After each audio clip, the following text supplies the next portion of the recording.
আসসালামু আলাইকুম। বন্ধুরা কেমন আছেন? আজ পঞ্চম দিনে বাংলাদেশের দ্বিতীয় ইনিংসও শেষ। আমি কালকে কি বলেছিলাম?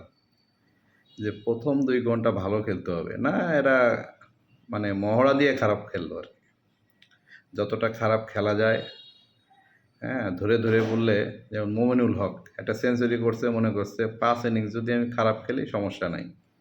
ওকে, মইনুল হকের কথা বাদ দিলাম। সাদমান ইসলাম 50 করছে, চিন্তা করছে আরও ২টা-৩টা ম্যাচ আমি খেলতে পারবো। এখন আর দরকার নেই, একটা কষা দিয়ে আউট হয়ে গেল।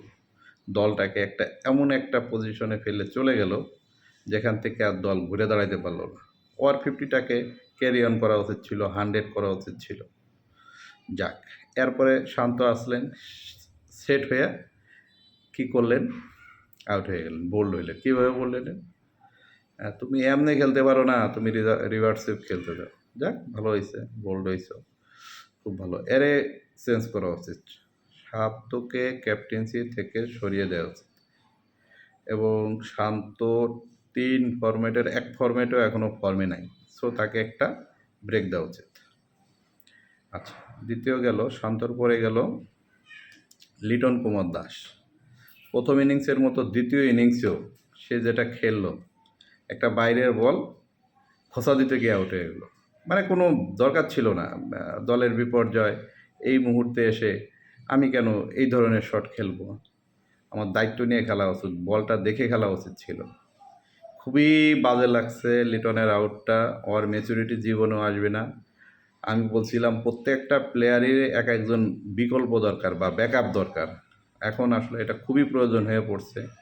আমাদের সামনের দিকে তাকানো উচিত। হ্যাঁ, টেস্ট ম্যাচটা কিন্তু আজীবনই থাকবে। কারণ টেস্ট ম্যাচের আবেদন সবার কাছেই আছে। যারা ক্রিকেট খেলাটা বুঝে তারা টেস্ট ম্যাচটা পছন্দ করে। যেমন আমি খুব পছন্দ করি। কিন্তু এদের খেলা দেখতে বসলে জানি না কোনদিন হার্ট অ্যাটাক করে মারা যাব। এদের খেলা দেখতে বসলে এরকম মনে হয়। কি সুন্দর খেলাটাকে কোথার থেকে কোথায় নিয়ে যায় আপনি চিন্তা করতে পারবেন না। যাই হোক, এরপরে সাকিব আল হাসানের কথা নাই বললাম।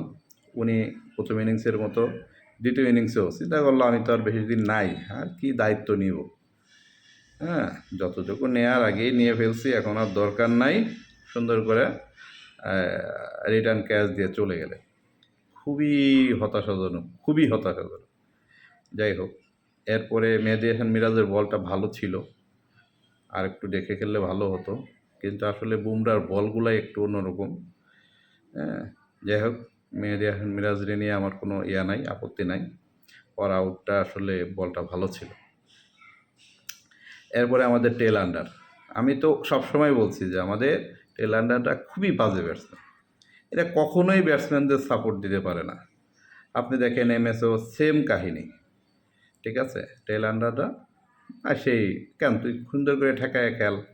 হ্যাঁ, তুই যদি 5টা ওভার যদি ব্যাকআপ দিতে পারতি, আমাদের যদি 150 থেকে 250 রান হইতো বা 200-র কাছাকাছি রান হইতো, তাহলে কিন্তু আমরা ম্যাচটা ড্র করতে পারতাম বা জিতে যেতে পারতাম। এখন জেতার সম্ভাবনা খুব কম, ড্র হওয়ার সম্ভাবনা খুব কম। তাহলে আমরা কি করব? আমরা হেরে যাব ম্যাচটা। হারার সম্ভাবনা এখন 95%। 5% যদি দৈব কিছু এসে ওদের টপাটপ উইকেট ফেলে দেয় বা বৃষ্টি হয়। এই 2টাই আমাদের বাঁচাতে পারে। এছাড়া আসলে আমাদের বাঁচানোর কোনো সুযোগ নাই। মুশফিকুর রহিম একাই লড়ে গেছেন। যুদ্ধক্ষেত্রে যেমন একা লড়তে হয়, একজন যোদ্ধা যুদ্ধক্ষেত্রে একা যদি লড়ে, সে কী করতে পারে? কিছু সময়ের জন্য তার প্রতিপক্ষকে আটকায় রাখতে পারে, কিন্তু সে জিততে পারে না। তাকে তো সঙ্গ দিতে হবে। এই সঙ্গটাই আমাদের নাই। আমরা আসলে টেস্ট ম্যাচ খেলাটাকে সিরিয়াসলি নেই না, যেটা আমার কাছে মনে হয়েছে। এখন থেকে আসলে আমাদের টেস্ট প্লেয়ারদের তৈরি করা উচিত আগামী 5 বছরের জন্য। তারা কিভাবে খেলবে, হ্যাঁ? এই কিছু ডেডিকেটেড ব্যাটসম্যান, বিশেষ করে আমাদের ব্যাটসম্যানই সমস্যা। কিছু ডেডিকেটেড ব্যাটসম্যান নিয়ে আসা উচিত শুধু টেস্ট ম্যাচের জন্য, তারা শুধু টেস্ট খেলবে, ঠিক আছে? যাই হোক, সবাই ভালো থাকবেন। প্রথম ইনিংস পরে এই ছিল আপডেট। আমার খুবই খারাপ লাগছে আসলে, মানে এটা ভাষায় প্রকাশ করার মতো না। হ্যাঁ, তারপরেও আপনারা খেলা দেখবেন। আমি সবসময় আশাবাদী মানুষ। হয়তোবা সাউথ আফ্রিকার বিপক্ষে আমরা ঘুরে দাঁড়াবো।